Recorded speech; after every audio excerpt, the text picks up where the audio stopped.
Yesterday, I had the privilege of welcoming two heads of state, Boris Johnson.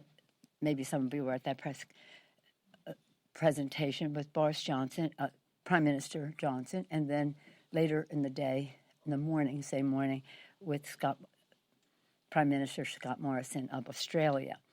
Why I bring it up in association with climate is that they were so exuberant about the urgency of addressing the climate issues.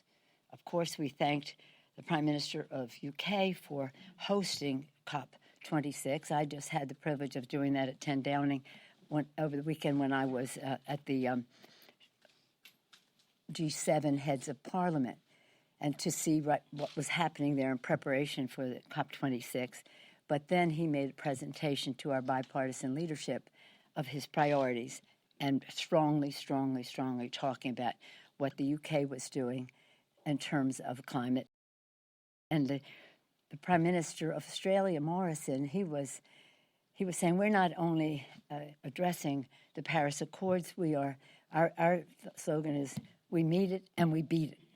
And so they're leading the way, and that's what we all have to do, is meet our emissions responsibility and our financial responsibility to other countries so that when we leave COP26, having fulfilled our obligations to the Paris Accords, and then to go further. It's a health issue for our children, clean air, clean water. It's a jobs issue for our country, green technologies, being preeminent in the world on those. It's a security issue because security experts tell us that migrations and the rest, rising sea levels, thermal management of the planet, drying up of rivers, encroachment of deserts, the list goes on. You know what they are, I think.